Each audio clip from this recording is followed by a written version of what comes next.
सभी को नमस्कार। क्लास 9 की ऑनलाइन क्लास में मैं भुवनेश कुमार स्वामी आपका फिर से स्वागत करता हूं। जैसा कि पिछले वीडियो में हमने तापमान का पदार्थ की अवस्था पर क्या प्रभाव पड़ता है इसके बारे में पढ़ा था।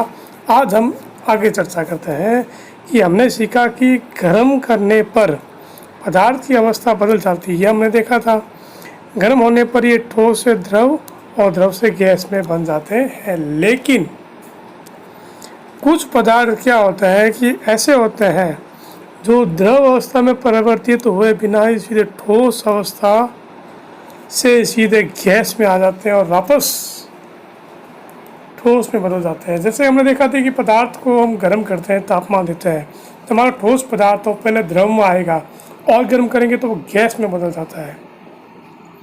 लेकिन कुछ पदार्थ ऐसे होते हैं जो कि ठोस से सीधे गैस में बदल जाते हैं और गैस से सीधे वापस ठोस में बदल जाते हैं। बीच की जो द्रव अवस्था आती है वो इनके अंदर नहीं आती है। तो ऐसे ही हम चर्चा करते हैं एक क्रियाकलाप के बारे में। क्रियाकलाप हमको क्या बताता है कि थोड़ा सा कपूर जो हम काम में लेते हैं, यह अमोनियम क्लोराइड जिसे नौशादर भी कहते हैं, और इसे चूर्ण करके चीनी की प्याली में डाल दे। चीनी मिट्टी जो प्याली होती है घर के अंदर मिल जाती है, उसके अंदर इसको डाल देना है। एक कीप को उल्टा करके इस प्याली के ऊपर रख देवें, जैसा कि इस चित्र के अंदर आपको दिखाया हुआ है कि एक चीनी मिट्टी की प्याली लेनी है, उसके अंदर आपको थोड़ा सा कपूर अमोनियम क्लोराइड का चूर्ण लेना है और इसकी एक कीप को इस प्याली के ऊपर उल्टा ढक्कन दे देना है। इस कीप के एक सिरे पर रुई का एक टुकड़ा रख दे, जैसा कि चित्र में ये देखो यहाँ पर रुई का टुकड़ा लगा दिया है। इस प्रकार से इसको एडजस्टमेंट करना है। फिर इसके बाद में क्या करना है, अब धीरे धीरे इसको क्या करेंगे, गर्म करेंगे। ध्यान से देखिए उपरोक्त क्रियाकलाप से क्या निष्कर्ष निकलता है। हालांकि ये प्रैक्टिकल जो ऊपर दिखाया हुआ आपको पिछले कक्षाओं में कई बार आया हुआ है। तो इसके अंदर क्या आएगा कि द्रव अवस्था में परिवर्तित हुए बिना ठोस अवस्था से सीधे गैस में बदलने की क्रिया को अपन क्या कहते हैं, उदरपातन कहते हैं, और गैस से सीधे ठोस बनने की क्रिया को निक्षेपण कहते हैं। दो इम्पोर्टेंट परिभाषा आपके सामने आ गई है, एक तो उदरपातन की और दूसरी है निक्षेपण की। उदरपातन क्या है कि द्रव अवस्था में परिवर्तित हुए बिना कोई भी ठोस पदार्थ तो वो सीधा ही गैस में बदल जाए तो वो क्या कहलाएगा, उदरपातन कहलाता है। और गैस से सीधे ठोस बनने की जो प्रक्रिया होती है उसे अपन कहते हैं निक्षेपण कहा जाता है। तो इस दोनों प्रक्रिया में देख सकते हैं कि बीच की जो द्रव अवस्था वो इसके अंदर बिल्कुल भी नहीं आई है। अब आगे चर्चा करते हैं कि दाब परिवर्तन का क्या प्रभाव पड़ता है पदार्थ की अवस्था पर। चर्चा करते हैं इसके बारे में कि हम जानते हैं ये ठोस कणों के बीच की दूरी में अंतर होने के कारण पदार्थों के विभिन्न अवस्थाओं में अंतर होता है। ये हमने पढ़ा था कि पदार्थ के कणों के बीच की जो दूरी है उसी के आधार पर पदार्थ की अवस्था में भी अंतर आता है। कण ज़्यादा पास होंगे तो ठोस अवस्था हो जाएगी, कण थोड़े दूर होते हैं द्रव आ जाएगी, कण एकदम ही दूर हो जाते हैं तो वो कौन सी अवस्था आ जाती है, गैस अवस्था आ जाती है। किसी सिलेंडर में भरी गैस पर दाब लगाने संपीड़न करने पर क्या होगा।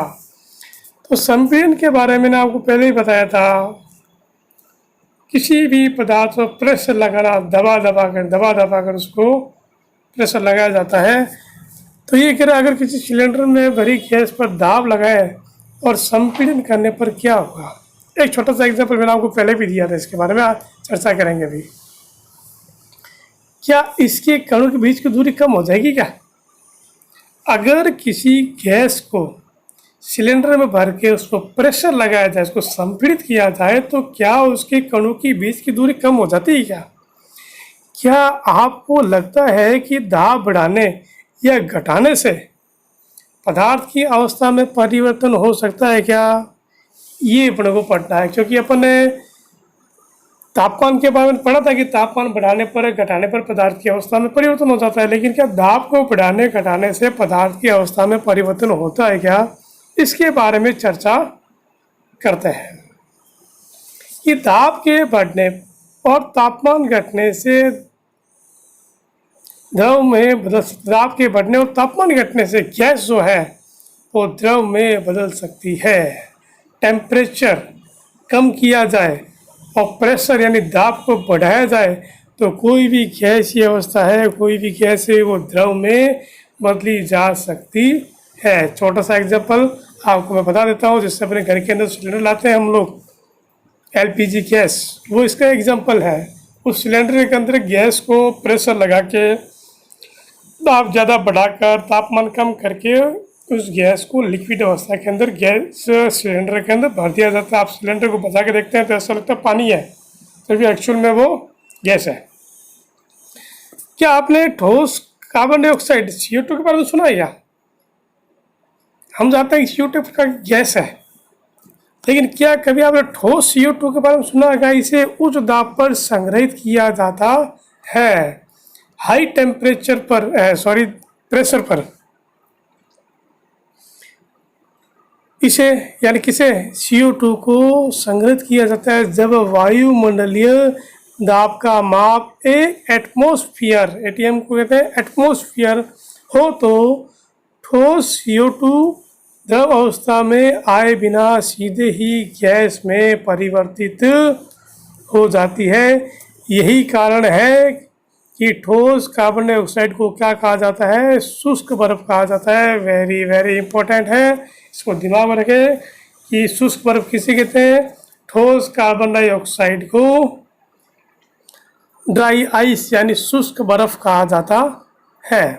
अब आगे बात करते हैं हम।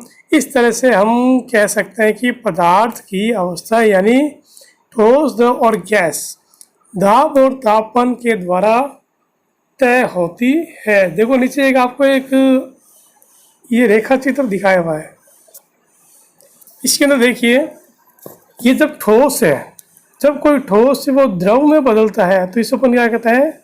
संगलन कहते हैं। और जब कोई द्रव है वो ठोस में बदलता है तो उसे अपन क्या कहते हैं? जमना। बर्फ ठोस होती है, हमने देखा था, जब उसको हम गर्म करते हैं तो द्रव बदल जाती है, इसे अपन संगलन कहते हैं। लेकिन जब पानी को अपन जमाते हैं, फ्रिज के अंदर डालते हैं तो उसको अपन क्या कहते हैं? जमना। तो द्रव से ठोस में बदलना जमना और ठोस से द्रव में बदलना संगलन कहलाता है। उसी प्रकार द्रव का गैस में बदलना क्या कहलाता है? वाष्पीकरण कहलाता है। और गैस का द्रव में बदलना क्या कहलाता है? संघनन कहलाता है। ये परिभाषा है, इंपॉर्टेंट है कुछ आपके लिए।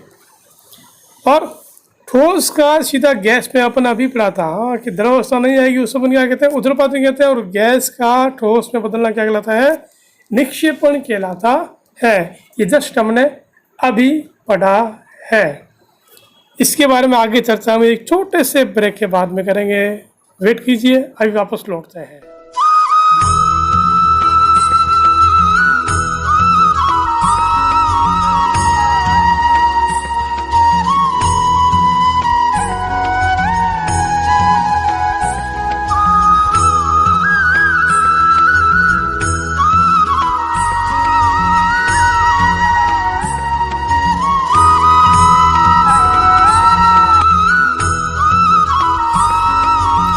ब्रेक के बाद मैं आपका फिर से स्वागत करता हूं। आगे हम पढ़ते हैं वाष्पीकरण के बारे में कि वाष्पीकरण क्या होता है। पढ़ते हैं हम शुरू से, इसको देखते हैं कि वाष्पीकरण क्या होता है। पदार्थ की अवस्था बदलने के लिए क्या सदैव ऊष्मा देना या दाब बदलना आवश्यक है? क्या कि पदार्थ की अवस्था चेंज करते, ठोस से द्रव या द्रव से ठोस, गैस, जिस किसी में भी अवस्था चेंज करनी है, बदलनी है, तो क्या हमेशा ही ऊष्मा देना पड़ती है? क्या दाब चेंज करना पड़ता है? क्या अपने दैनिक जीवन से आप ऐसा को उदाहरण दे सकते हैं जिसमें बिना कवचनाक, what is the mean of कवचनाक? ये देखिए, कवचनाक मैंने आपको पहले बताया था कि वह निश्चित तापमान जिस पर कोई भी द्रव है वो गैस अवस्था में बदलना शुरू हो जाए, यानी जो द्रव है वो उबलना शुरू हो जाए, वो तापमान क्या कहलाता है? क्वथनांक कहलाता है। तो बिना क्वथनांक पर पहुंचे हुए क्या कोई द्रव वाष्प अवस्था में बदल जाता है क्या कोई ऐसा एग्जाम्पल आपके दैनिक जीवन के अंदर? चलिए छोटा सा देखते हैं कि जल को खुला छोड़ देने पर ये धीरे धीरे वाष्प में परिवर्तित हो जाता है। ये तो हम देखते ही है कि जब द्रव जल को अपन खुला छोड़ देते हैं तो धीरे धीरे वो वाष्प में बदल जाता है। गीले कपड़े सूख जाते हैं। इन दोनों उदाहरणों में जल का क्या हुआ? कौन सा? कि जल को खुला छोड़ देने पर क्या होगा और गीले कपड़े जब हम सुखाते हैं वो जल्दी सूख जाते हैं। दोनों के अंदर जल कहाँ पहुँच चला गया? देखते हैं।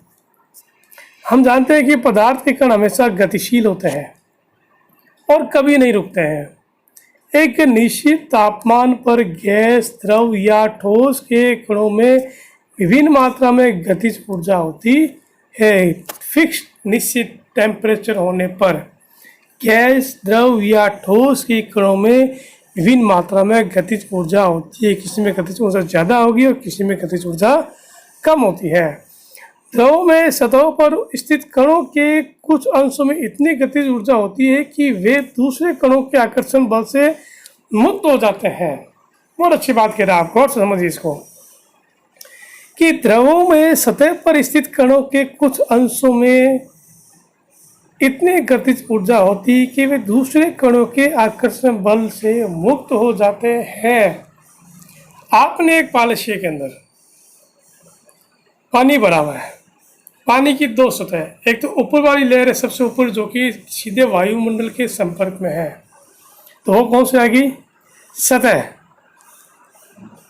तो ऊपर वाली जो सतह है उसके जो कण होते हैं उनकी गतिज ऊर्जा बहुत ज़्यादा होती है और जो उसके नीचे जो पानी के कण हैं उनकी तुलना में उनकी गतिज ऊर्जा ज़्यादा होने से वो बहुत जल्दी ही आकर्षण बल को तोड़कर मुक्त अवस्था में आ जाते हैं। क्वथनांक से कम तापमान पर द्रव के वाष्प में परिवर्तित होने की प्रक्रिया को वाष्पीकरण कहा जाता है। हम जानते हैं, क्या जानते हैं कि पानी यानी जल का जो क्वथनांक होता है वो 100 डिग्री सेंटीग्रेड होता है। तब 100 डिग्री सेंटीग्रेड तापमान पर जो पानी होता है वो गैसीय अवस्था में नहीं वाष्प अवस्था में आना शुरू हो जाता है। लेकिन जब हमने पालशिए के अंदर पानी डाला था, अपने धूप के अंदर रख दिया था, हम देखते हैं कि सुबह रखा था शाम तक देखते हैं उसका पानी कम हो जाता है, तो पानी वाष्प में उड़ गया। तो क्या उस धूप का टेम्परेचर 100 डिग्री था क्या? बिल्कुल नहीं था। वही गीले कपड़े आपने सुखाए थे अपने घर छत के ऊपर, पानी उड़ गया, कपड़े सूख जाते हैं, तो क्या वो जो धूप थी उस धूप का टेम्परेचर के 100 डिग्री था क्या? नहीं था। तो ये बात ये कह रहा है कि क्वथनांक से कम तापमान पर, क्वथनांक 100 डिग्री है पानी का, लेकिन उससे पहले ही अगर द्रव है वो वाष्प में परिवर्तित हो जाए तो इस प्रक्रिया को अपन क्या कहते हैं? वाष्पीकरण कहा जाता है। क्या कहेंगे हम इसको? वाष्पीकरण कहते हैं। अब एक छोटा सा ब्रेक फिर से लेते हैं, आगे फिर ब्रेक के बाद कंटिन्यू करते हैं। श्री कृष्ण गोविंद हरे मुरारे, हे नाथ नारायण वासुदेवा, श्री कृष्ण गोविंद।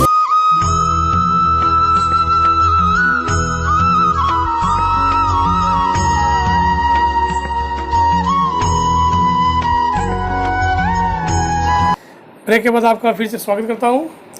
आगे देखते हैं हम लोग कि आगे क्या है। वाष्पीकरण हमने अभी पढ़ा था कि वाष्पीकरण क्या होता है कि क्वथनांक पर पहुँचे बिना ही जल जो है वो द्रव है वो वाष्प में बदल जाए तो उसे अपन वाष्पीकरण कहते हैं। अब वाष्पीकरण को प्रभावित करने वाले कारक कौन कौन से होते हैं दैनिक जीवन के हम इसको देखते हैं, आप अच्छी तरह समझिए। छोटा सा क्रियाकलाप कह रहा है, इस क्रियाकलाप के अंतर्गत आपको क्या करना है देखिए। एक प्रश्नली में 5 ml जल है। प्रश्नली क्या होता है हमको पता है, इसे खिड़की के पास या पंखे के नीचे रख दें। ओके, फिर दूसरा आपको क्या करना है कि खुली रखी चीनी मिट्टी की प्याली में 5 ml जल रख कर इसी खिड़की के पास या पंखे के नीचे रख दे। दो कंडीशन आ गई। एक तो परख नली ली हमने, परख नली में 5 ml पानी लिया। परख नली हम जानते हैं कि बेलनाकार आकृति होती है उसकी, और उसको भी पंखे के नीचे या खिड़की के पास रख दिया। दूसरी चीज़ अपन ने लिया है चीनी मिट्टी की प्याली ली है। चीनी मिट्टी की प्याली की जो सतह रहता है वो ज़्यादा चौड़ी होती है, और उसमें भी हमने 5 ml पानी लिया और उसको भी हमने खिड़की के पास या पंखे के नीचे रख दिया है। तो खुली चीनी मिट्टी की प्याली में 5 ml जल रखकर इसे अपनी कक्षा की अलमारी के अंदर रख दे। अब एक और चीनी मिट्टी की प्याली के अंदर 5 ml जल लेकर इसे अपनी कक्षा में किसी अलमारी के अंदर रख देना है। कमरे का तापमान नोट कर लीजिए कि तब कमरे का टेम्परेचर कितना है। इन सभी स्थिति में वाष्पीकरण में लगे समय या दिन को भी नोट करें। बारिश के दिन भी इन क्रियाकलाप को करके अपने परीक्षण लीजिए। एक तो गर्मी के टाइम में क्रिया करके देखें और बारिश के टाइम भी इस क्रियाकलाप को करके देखिए। 3 कंडीशन, एक परख नली के अंदर पानी डाला है, दूसरा चीनी मिट्टी की प्याली के अंदर पानी डाला है जो कि सीधा, और उस पानी उस चीनी मिट्टी की जो प्लेट है, जो प्याला है, उसको डायरेक्ट हमने पंखे के नीचे या खिड़की के पास रख दिया। और तीसरी कंडीशन के अंदर हमने चीनी मिट्टी के अंदर जो पानी लिया है उस प्याले को हमने अलमारी के अंदर रखा है। और देखिए तीनों के अंदर कि पानी वाष्प करने में कितना टाइम लगता है। वाष्पीकरण के निम्नलिखित तथ्यों के बारे में आप क्या अनुमान लगा सकते हैं? तापमान का, सतह का क्षेत्र और वायु की चाल, इस पे हमने को चर्चा करनी है। तो 3 की बात की थी हमने। हम देखते हैं कि तीनों जो कंडीशन के अंदर पानी वाष्प के अंदर जल्दी किससे बदल जाता है। तो सबसे पहले जो चीनी मिट्टी की जो प्याली जो कि हमने पंखे के नीचे रखी थी या खिड़की के पास रखी थी, उसका सतह क्षेत्रफल ज़्यादा होने से वो पानी जल्दी वाष्प के अंदर परिवर्तित हो जाता है। दूसरा, जो परख नली के अंदर हमने पानी लिया था उसका सतही क्षेत्रफल कम है, लेकिन वो डायरेक्ट पंखे के नीचे है या खिड़की के पास है, तो पहले की तुलना में इसमें वाष्पीकरण थोड़ा धीरे होगा। और जिस चीनी मिट्टी की प्याली के अंदर हमने पानी लेकर अलमारी के अंदर रखा था उसके अंदर वाष्पीकरण की दर बहुत ही कम होती है। आपने पढ़ा होगा कि वाष्पीकरण की दर निम्नलिखित के साथ बढ़ती है। वाष्पीकरण तेज कब होगा उसके बारे में चर्चा करते हैं। पहला क्या आ रहा है कि सतह क्षेत्र बढ़ने पर, ये बात अभी हमने चर्चा की थी। अब हम जानते हैं कि वाष्पीकरण सतही प्रक्रिया, वाष्पीकरण हमेशा सतही प्रक्रिया सतह पर ही होती है। आपने प्याली के अंदर पानी रखा हुआ पड़ा है, तो पानी जो सतह का जो पानी है उसका भी वाष्पीकरण होगा, उसके नीचे के पानी का वाष्पीकरण नहीं हो सकता। तो वाष्पीकरण जब वो एक सतही प्रक्रिया है, सतही क्षेत्र बढ़ने पर वाष्पीकरण की दर भी बढ़ जाती है। जितना ज़्यादा चौड़ा बर्तन होगा, सतह के पानी का जो वाष्पीकरण है उसकी दर भी ज़्यादा होती है। जैसे कपड़े सुखाने के लिए हम उन्हें फैला देते हैं, ये एग्जाम्पल हम देखते हैं। आप कपड़े सुखाते हैं, छत के ऊपर जाके तो कपड़े को फैला के सुखाते हैं, जल्दी सूख जाता है, क्योंकि उस समय क्या होता है कि कपड़े का जो सतह क्षेत्र पर वो बढ़ जाता है। पर यही कपड़े अगर आप फैलाए नहीं, उसको ऐसे ही निचोड़ के आप टंगा देते हो, तो उसको सूखने में टाइम लगता है कि उसका जो सतही क्षेत्रफल वो कम हो जाता है। तो सतही क्षेत्रफल बढ़ने पर वाष्पीकरण की दर भी क्या हो जाती है, बढ़ जाती है। दूसरा, तापमान में वृद्धि करने पर क्या होगा, ये तो हम भी जानते हैं कि तापमान बढ़ने पर अधिक कणों को पर्याप्त गतिज ऊर्जा मिल जाती है। जैसे जैसे टेम्परेचर बढ़ता जाता है तो सतह के जो कण होते हैं उसके अंदर गतिज ऊर्जा ज़्यादा होने से, गतिज ऊर्जा बढ़ने से कण जल्दी मुक्त हो जाते हैं, और जिससे वाष्पीकरण की दर भी क्या हो जाती है, बढ़ जाती है, वाष्पीकृत हो जाते हैं। आर्द्रता में कमी हो जाती है। आर्द्रता मतलब होता है नमी वातावरण के अंदर। वायु में विद्यमान जल वाष्प की मात्रा को अपन क्या कहते हैं, आर्द्रता कहते हैं। गर्मी के टाइम में आर्द्रता कम होती है, बारिश के मौसम में आर्द्रता ज़्यादा होती है, और सर्दी में भी आर्द्रता ज़्यादा होती है। किसी निश्चित तापमान पर हमारे आसपास वायु में एक निश्चित मात्रा में जल वाष्प होता है। एक फिक्स तापमान होने पर हमारे आसपास की जो वायु होती है उसके अंदर जल की एक निश्चित मात्रा हमेशा होती है वाष्प के रूप में। जब वायु में जल कणों की मात्रा पहले से अधिक होगी तो वाष्पीकरण की दर क्या हो जाती है, घट जाती है। छोटा सा एग्जांपल देता हूँ, गर्मी के टाइम में कपड़े जल्दी सूख जाते हैं, क्योंकि गर्मी के टाइम में वायु के अंदर जल वाष्प की मात्रा बहुत ही कम होती है। वही अगर बारिश का मौसम हो तो बारिश का मौसम होने से इससे वायु के अंदर नमी बढ़ जाती है, यानी आर्द्रता बढ़ जाती है, यानी वायु के अंदर जल वाष्प की मात्रा बढ़ जाती है। जल वाष्प की मात्रा बढ़ जाने से वाष्पीकरण की दर धीमी हो जाती है। तो वाष्पीकरण की दर धीमी हो जाती है, कपड़े जल्दी नहीं सूखते। सर्दी के टाइम में हम देखते ही हैं कि हमारे कपड़े जब 2-3 लगातार ओस पड़ जाती है तो हमारे कपड़े 2-3 दिन तक सूखते नहीं, क्योंकि वायु के अंदर आर्द्रता बहुत ज़्यादा होने से वाष्पीकरण की दर एकदम धीमी हो जाती है।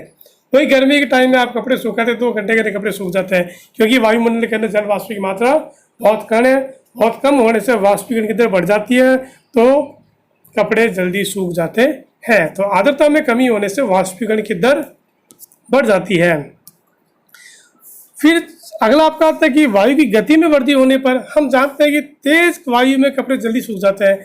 वायु के तेज होने से जल वाष्पीकरण वायु के साथ उड़ जाते हैं, जिससे आसपास के जल वाष्प की मात्रा घट जाती है। ये तो हम भी देखते हैं कई बार जब तेज हवा चलती है तो कपड़े जल्दी सूख जाते हैं। कारण यही है कि तेज हवा जब चलती है तो जल वाष्प के जो कण होते हैं वो वायु के साथ उड़ जाते हैं और कपड़े जल्दी सूख जाते हैं। अब मान लो आपको जल्दी के जाना होता है, हम रुमाल सुखाते हैं, कई बार जुराब होता है सुखाते हैं, पंखे के नीचे सुखा देते हैं, ऊपर जल्दी सूख नहीं पाते। पंखे के नीचे क्या हवा तेज चलती है, हवा तेज चलने से वायु की गति तेज होने से जो जल वाष्प के जो कण है वो जल्दी उड़ जाते हैं और रुमाल आपका जो होता है या जो भी कपड़ा आपने पंखे के नीचे सूखा है वो जल्दी सूख जाता है। इसीलिए वायु की गति में वृद्धि होने पर जल वाष्पीकरण की दर भी बढ़ जाती है और कपड़े जल्दी सूख जाते हैं। तो आज हम इतना ही पढ़ते हैं। ज़्यादा मैं आपसे यही कहूँगा कि वीडियो देखने के बाद में वीडियो को लाइक ज़रूर करें, चैनल को सब्सक्राइब करें और कमेंट ज़रूर करें। धन्यवाद।